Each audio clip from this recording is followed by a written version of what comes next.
Aujourd'hui, je vous propose un menu un peu moins chargé que la semaine dernière. On verra uniquement quelques graphiques, notamment sur les indices européens, sur le TOPIX et sur le S&P. Donc le point du jour, ça sera un focus sur des signaux de trading, donc des signaux plutôt de court terme, à savoir des indicateurs Setup 9 Buy, donc sur l'Eurostock 50, le DAX, le TOPIX et le S&P 500. Allons-y. Premier graphique sur l'Eurostock 50. Donc là, vous avez l'historique des signaux de marque Setup 9 Buy et Sell. Donc vous voyez, c'est les 9 qui sont ici. Donc là, vous avez un Setup 9 Buy, Setup 9 Sell. Deux Setup 9 Sell. Donc là, on voit qu'on était face à une tendance assez persistante.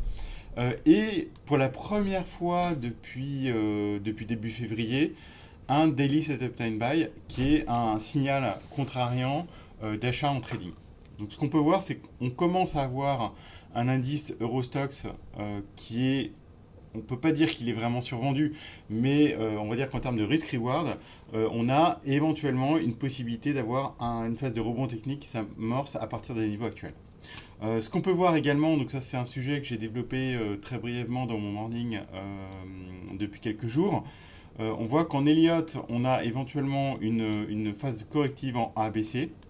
Donc là, je vous mets voilà, le décompte. On a égalité entre les vagues C et A, ce qui voudrait dire également qu'on pourrait avoir derrière une tentative de rebond.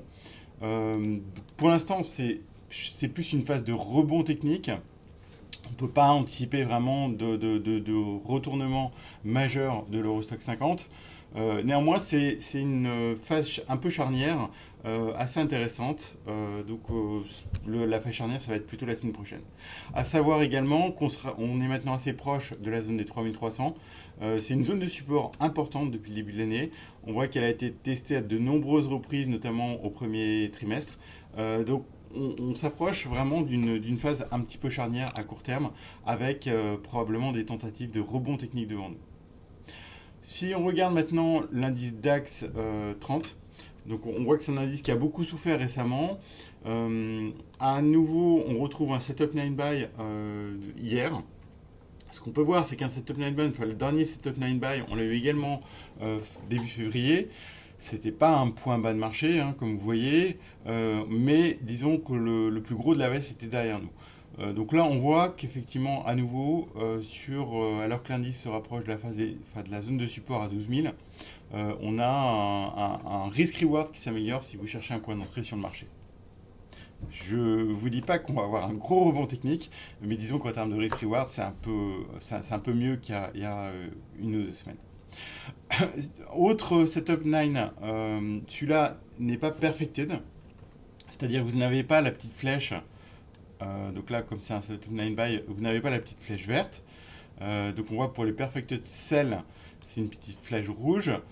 Ça veut dire quoi? Ça veut dire qu'en fait, l'indice n'a pas suffisamment baissé pour avoir un perfected, enfin une flèche perfected.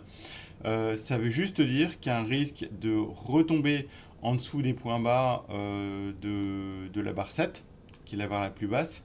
Donc il y a un risque d'aller refaire un nouveau petit plus bas pour faire un perfected setup 9 buy et puis repartir en rebond technique. Juste, ce qu'il faut savoir, c'est qu'également l'indice Nikkei 225 est lui de retour sur sa moyenne mobile 200 jours qui pour l'instant tient. Donc une configuration technique à court terme qui est également assez intéressante sur le Japon. Enfin, dernier signal de marque que je voulais vous montrer, c'est sur le S&P 500.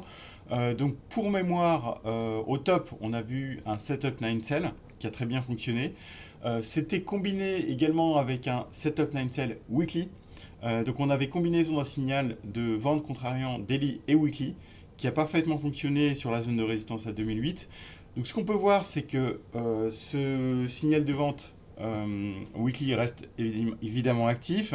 Par contre, en daily, on a complété hier un Setup 9 Buy sur l'indice S&P 500 qui est proche de sa TDST support line. Donc ça veut dire qu'en termes, dans mon jargon. Enfin, moi, ce que j'aime bien voir pour acheter les creux, c'est typiquement ce genre de configuration, c'est-à-dire un setup 9 by proche d'une TDST support line.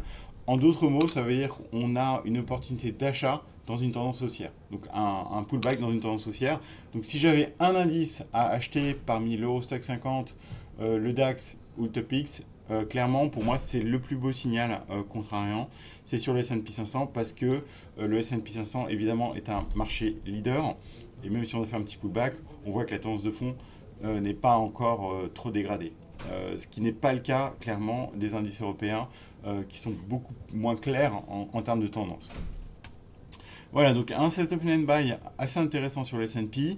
Ça va être, la semaine prochaine va être assez clé pour savoir si on a un indice qui est capable de rebondir au minimum sur des niveaux de 2750, voire se rapprocher de la TST Resistance Line qui est à 2782. Pour l'instant, ce qu'on peut viser, c'est uniquement une phase de rebond technique.